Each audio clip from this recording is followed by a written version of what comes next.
You know, it's funny how life works. How a single moment, a single decision made in the driving rain on a forgotten mountain road, can shatter the world you know and build a new one in its place. If you had told me a year ago that I'd be sitting here, in this house, with my daughter laughing in the next room, and a future so bright it almost hurts to look at, I would have said you were crazy. My story isn't just about a rescue. It's about how sometimes, when you're at your absolute lowest, the universe places someone in your path who needs you just as much as you need them. Stick with me until the end of this story, because I promise, it will remind you that hope is never truly lost. And if this video touches your heart, please, like and subscribe to the channel. Your support helps us share more stories of light in the darkness. Now, let me take you back to the worst day of my life. The rain wasn't just falling, it was a relentless, angry deluge that turned the winding mountain road into a treacherous river of mud and loose gravel. For Liam, each swipe of the worn-out wipers was a metaphor for his life, a frantic, barely effective attempt to see a future that remained stubbornly blurred. In the passenger seat, his 7-year-old daughter, Maya, slept fitfully, her head lolling against the window. The back of his ancient pickup truck held everything they owned, which wasn't much. The eviction notice, crumpled and damp, was still burning a hole in his jacket pocket. He'd lost his job as a mechanic a month ago, the latest casualty of a downsizing economy. Now, with no rent money, he was driving blindly towards his cousin's place in the next state, a last-ditch hope that felt as flimsy as the truck's rattling engine. He was a single dad, a title he wore like a medal of honor and a crown of thorns. His wife, Sarah, had passed away from a sudden illness 2 years prior, leaving a void in their lives so vast that Liam sometimes felt he was just echoing through it. He loved Maya more than anything, but the fear of failing her was a constant, gnawing companion. He was trying to be both mother and father, breadwinner and comforter, and he was crumbling under the weight.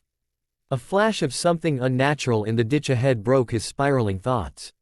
Not a deer. Metal. He slowed the truck, his heart hammering against his ribs. It was a car, a sleek, expensive-looking sedan, horribly mangled, having clearly veered off the road and plowed into a thick pine tree. Without a second thought, Liam pulled over, the tires skidding in the mud. "Maya, baby, stay here. Don't move," he whispered, though she was still asleep. The storm roared in his ears as he stumbled towards the wreck. The driver's side door was crushed, but through the fractured window, he saw a woman, slumped over the steering wheel, a trickle of blood tracing a path down her temple. Panic, cold and sharp, seized him. He fumbled for his phone. No service. Of course. They were in the dead zone of the Blackwood Mountains. "Hey, can you hear me?" he shouted, pulling at the door handle. It was jammed shut. Using a strength he didn't know he possessed, born of pure adrenaline, he braced his feet against the muddy ground and wrenched the door with a primal roar. Metal screamed in protest, but it gave way, swinging open with a sickening groan. The woman stirred, a low moan escaping her lips. "My leg," she gasped. "It's okay, you're going to be okay. I'm getting you out of here," Liam said, his voice surprisingly calm, a stark contrast to the storm inside him.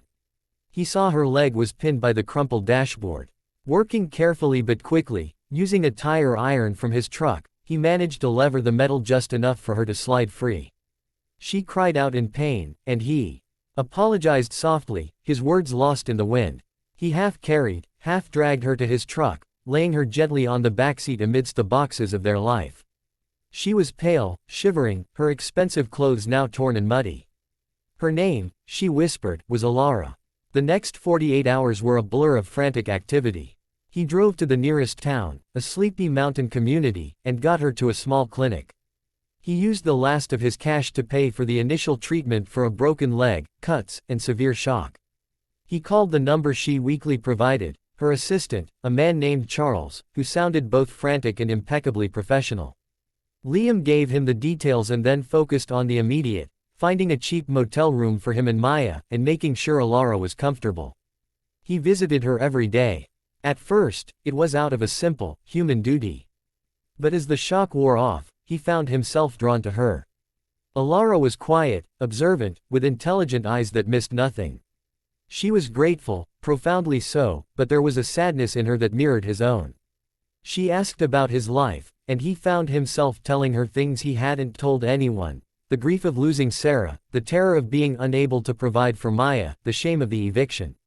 He spoke of his dream to open his own small, honest auto repair shop, a place where he could work with his hands and build something for his daughter. Alara listened, never offering pity, only a quiet, empathetic understanding. She played checkers with Maya in her clinic room, her laugh a soft, melodic sound that seemed to brighten the sterile space. To Liam, she was just a kind, injured woman he'd been fortunate enough to help. He never asked about her life, assuming the fancy car was the extent of her wealth. When Charles arrived, a tall, severe-looking man in a suit that cost more than Liam's truck, he simply assumed he was a concerned family friend. A week later, Alara was discharged. Charles arranged for a rental car. As she was leaving, she took Liam's hands in hers. Her grip was firm. "Thank you, Liam. For my life. For your kindness. I can never repay you." Liam just shook his head, a lump in his throat. "You don't have to. Anyone would have done the same." A small, knowing smile touched her lips. "No," she said softly. "Not anyone. Take care of that amazing daughter of yours. We'll be in touch." He watched them drive away, a strange emptiness settling in his chest. He and Maya continued on to his cousin's, where they crammed into a spare room. The days bled into weeks. The job hunt was brutal, and the shame of relying on family was a heavy cloak. He felt himself sinking back into the despair of that rainy night. The encounter with Alara began to feel like a beautiful, painful dream. Then, a month later, a formal-looking letter arrived. It was from a prestigious law firm in the city. His heart sank, thinking it was some final collection notice or legal trouble. With trembling hands, he opened it.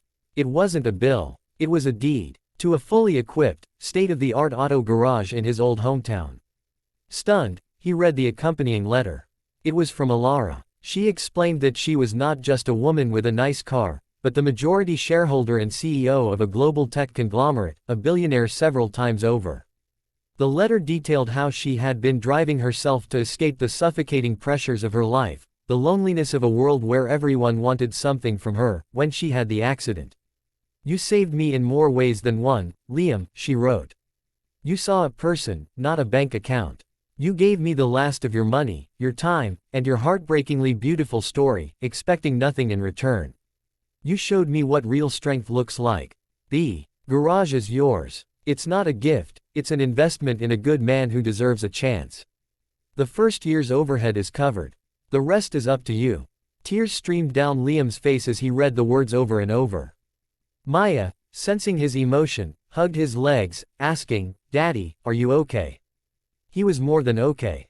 He was seen. He was believed in. That was the true beginning. Liam, with a fire in his belly he hadn't felt in years, moved back with Maya. Hart's Garage, named for Sarah's maiden name, opened to immediate business. His reputation for honesty and skill, combined with the top-tier equipment, made it a success beyond his wildest dreams. But Alara's transformation in his life didn't stop there. She became a genuine friend and a constant presence. She visited often, her billionaire's life pausing for weekends filled with board games, movie nights, and teaching Maya how to code simple video games. The lonely CEO and the struggling single dad had forged a bond built not on wealth, but on shared vulnerability and mutual rescue. Liam is back on screen, his eyes glistening. "So, that's the story. The woman I rescued on the mountain rescued me right back. She didn't just give me money, she gave me my dignity, my purpose, and my faith back. And I like to think I gave her something, too, a reminder of the world outside boardrooms, a family to be a part of, a connection that was real. Maya now has a future filled with possibility, and I have a business that allows me to look her in the eye and say, we're going to be okay, and mean it. My message to you, whoever you are watching this, is this: never underestimate the power of a single act of kindness. You never know the battles someone else is fighting. That person you helped today might be the very one who holds the key to your tomorrow. And never, ever give up on hope, even when the road is dark and the rain is pouring. Your breakthrough might be just around the corner. If this story resonated with you, if it gave you a little bit of light, please hit that like button and subscribe to the channel. We share stories like this every week, stories of human connection, resilience, and the unexpected miracles that shape our lives. Thank you for watching. Take care of each other out there.